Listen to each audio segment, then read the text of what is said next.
अस्सलाम वालेकुम नाज़रीन। कतर ने दुनिया को हैरान करने का सिलसिला जारी रखा हुआ है। जिस खूबसूरती के साथ कतर को इस मेगा इवेंट को, दुनिया के सबसे मकबूल खेल को अपनी सकाफत की तरवीज के लिए, इस्लाम की तबलीग के लिए और अपनी हमीयत की तशहीर के लिए इस्तेमाल कर रहा है, वो अपनी मिसाल आप है। हमने देखा कि वर्ल्ड कप के इफ्तिताह का तरीका बड़ा मुनफरद था और शायद ये वर्ल्ड कप की हिस्ट्री का मुनफरद तरीन अंदाज था कि एक तरफ अमरीकी मशहूर अदाकार आते हैं और वो पूछते हैं, एक सवाल करते हैं, पूरी दुनिया के सामने सवाल रखते हैं कि ये दुनिया जो मुख्तलिफ जोग्राफियाई हिस्सों में बटी हुई है, मुख्तलिफ रंगों और नस्लों में बटी हुई है, इसकी पुरअमन बकाए बाहमी किस तरह मुमकिन है। तो कतर की तरफ से बड़ा खूबसूरत इसका जवाब तैयार किया गया था। एक कारी कुरान जिनका आधा धड़ ही नहीं है, वो मफलूज हैं, माजूर हैं, वो व्हील चेयर पर सामने आते हैं और कुरान मजीद की एक आयत से इस सबसे बड़े सवाल का जवाब देते हैं। यह सवाल ऐसा है कि जिसकी तलाश में पूरी दुनिया के थिंक टैंक बैठे हुए हैं कि दुनिया का अमन कैसे मुमकिन है।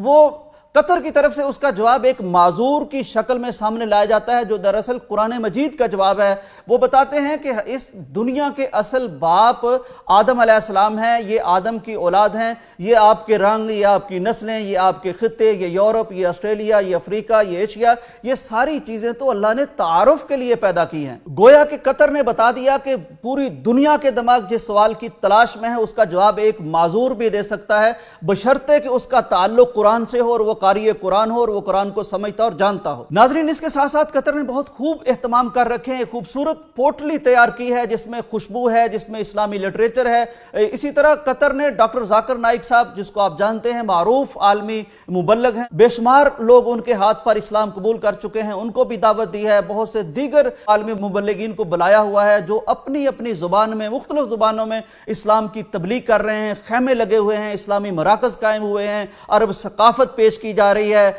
और इसी तरह से अजान के वक्त टूर्नामेंट को रोका जा रहा है। मसाजिद में शानदार आवाज़ों वाले मुअज्जिन लगाए गए हैं। मगरबी दुनिया की तरफ से कतर पर तनकीद की गई कि उन्होंने स्टेडियम में वो ओपन माहौल देने से माजरत इख्तियार कर ली। उन्होंने कहा कि यहाँ वो चुस्त किस्म का लिबास पहन के नहीं आ जा सकता, ये हमारे कल्चर के खिलाफ है, ये हमारी तहजीब के खिलाफ है। यहाँ वो खुलेआम शराब नोशी का मामला नहीं किया जा सकता चूंकि हमारी तहजीब इसकी इजाज़त नहीं देती। जब उस पर जोर दिया गया तो कतर ने उसका बड़ा खूबसूरत जवाब दिया। उन्होंने कहा कि आपके 28 दिनों के लिए हम अपनी जिंदगी भर की रवायात, हम अपने कुरान से अपना ताल्लुक, अपने दीन से अपना ताल्लुक हम तोड़ नहीं सकते, खत्म नहीं कर सकते। हमारी सरजमीन है, यहां इंशाअल्लाह हमारी रवायात के मुताबिक आपको शानदार खेल मिलेगा, शानदार सहूलियात मिलेंगी, आपको हर तरह का प्रोटोकॉल मिलेगा, आपकी हम मेहमान नवाजी करेंगे। लेकिन इसका यह मतलब नहीं हो सकता कि आप आके आप हमारी हिस्ट्री बदलना चाहें, हमारी तहजीब पर असरअंदाज होना चाहें। पूरी दुनिया में कतर की इस जुर्रत को, इस हमीयत को, इस इस्तकामत को, इस हिम्मत को दाद दी जा रही है।